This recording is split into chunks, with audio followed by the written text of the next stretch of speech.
remember that we belong to each other. Amen.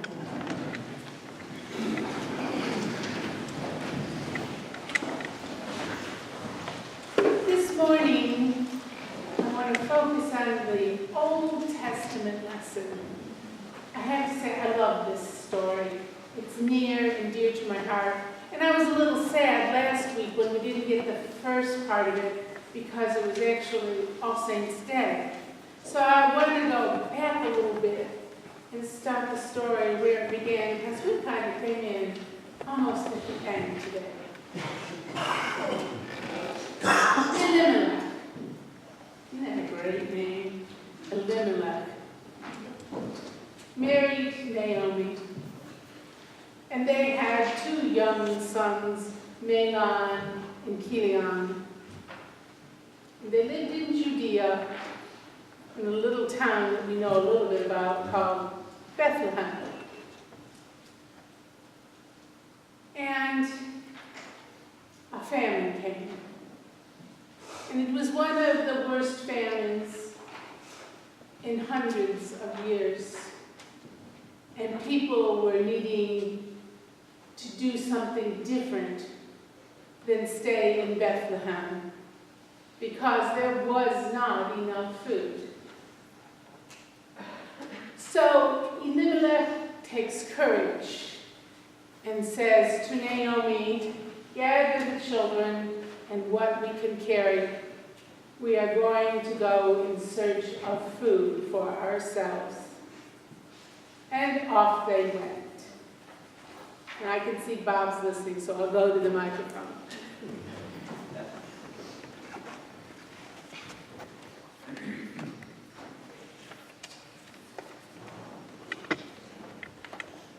So time passes,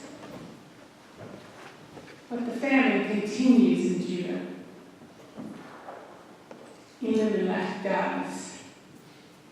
His sons have grown into manhood.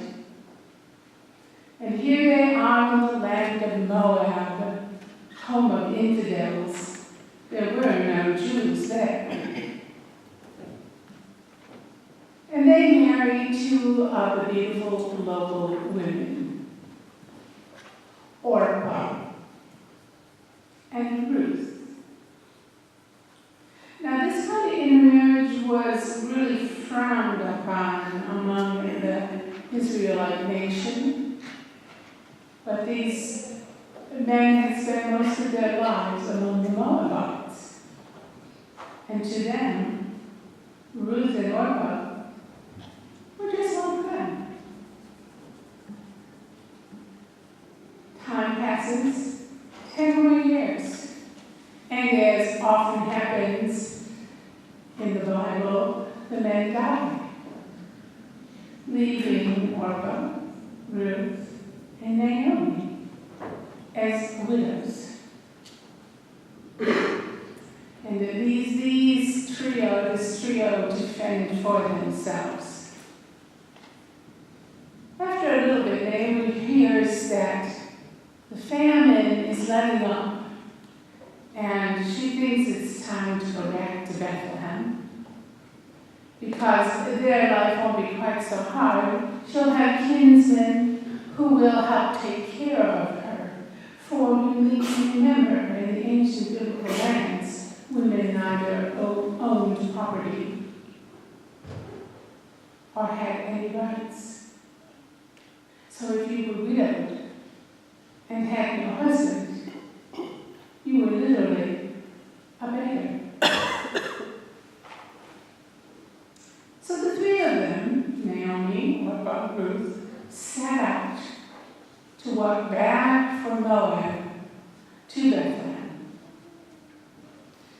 And about a third of the way, Naomi turns to her daughter-in-laws and says, now wait a minute, maybe this isn't the best thing for you guys. Maybe you need to stay with your people because they will provide for you.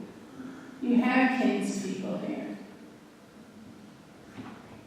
And they discussed it. Orpah decided to return to Moab, but Ruth Some gutsy lady this Ruth is. She speaks probably the most important words from this entire book. She turns to Naomi in protest and states, "Where you go, I will go. Where you lodge, I will lodge. Your people shall be my people, and your God is my God." Powerful words. So they travel on, these two pilgrim women, united both in their sorrow and in their hope, and they arrive at Bethlehem just as the barley is being harvested. Must have been a wonderful sign to them. The famine for food is now over. But Naomi is focused on a little bit more. The security of her lineage. She has no more sons for Ruth to marry because that was the usual solution. A widowed daughter-in-law married another son and continued the family line. She wants to secure the property of Elimelech so that it's not lost. So she needs to find a suitable match for Ruth. And there he is. Boaz, cousin to Elimelech. Not first cousin, maybe first cousin was removed. And we hear a little bit in the story about how he's not really the first closest relative, but he has to do some negotiation because he's been quite taken by this beautiful young woman, Ruth. And he would gladly step up to marry her here today. But Boaz is also taken by the fact that Ruth, a Moabite, has much love for Naomi, much care for Naomi, as if she were her own mother. It's a lesson for all of us who have in-laws. So we know that Boaz invites her to reap in his fields, watches her, and after a day or so says to Ruth, "Don't reap anywhere else. You reap only in my fields." And he speaks to his workers and says, "You make sure you leave extra stuff there. I want to make sure that she has plenty." And then we come into the story we heard today. This is a very ancient tale, but it's also one that's quite familiar to us. Naomi and Ruth, two women in desperate straits. Now, I'm familiar with the anxiety about where their next meal is going to come from. But it's also a story of finding enough courage to leave a place of tenuousness and seek a greater security. Unless you think that this is only a story a long time ago, I want you to think for a moment. Think of the tales that we know of the women who seek asylum in their house, the desperate straits they find themselves in.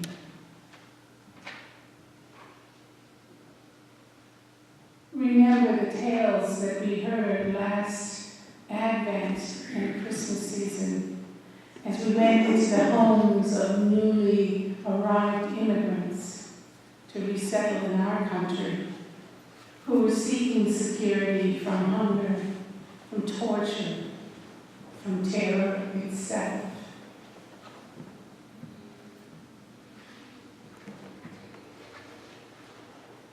How desperate do you think that a Syrian mother or a Syrian father has to be in order to take their child, their legacy, and put them in a boat in unknown waters, in uncharted paths, and hope at the other side there will be someone with charity and generosity to provide for that child. How fearful do you have to be to put all of the future into an unknown place with unknown people? And I think it speaks to us that there's really two kinds of people in our society. Those who walk on a razor edge towards survival, and those who don't need to. And where you are situated between those two spectrums affects not only how you hear this story, but your outlook, your generosity, and, yes, folks, even your theology. I agree with theologian Walter Brueggemann, who has a vision that this threshing floor where Ruth goes to Boaz is really one of those thin places where God works mysteriously and through human beings to make a radically new future possible, no matter how things look. Out of these events and these relationships was born the future of Israel. And these kind of happenings still continue to grow our future, rooted in the simple truths of the story of its faithfulness and love, of loyalty and trust and hard work and interdependence, sharing our mournings, sharing our rejoicings, living in a community with a promise that each new child represents to lead us all into new places. As we demonstrate a deep concern for one another, that kind of concern that we saw Ruth had for Naomi, it's called Hesed by the Israelites. That kind of concern is the foundation that builds community, that builds churches, and even a better understanding of our world. This is God's covenant of care, God's mechanism of resilience for us. And as it happens, we arrive at a place where we can experience a taste, just a taste of God's compassion and love.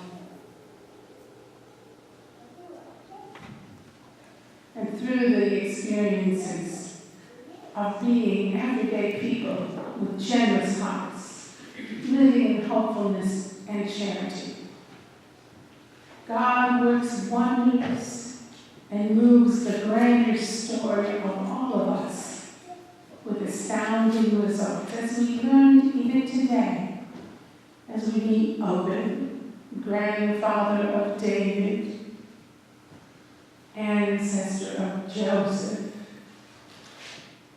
from the house of David in Bethlehem, to that special child who will soon be celebrating, Jesus. In hope and love and charity, in compassion and generosity, may you go out into the world to love and serve.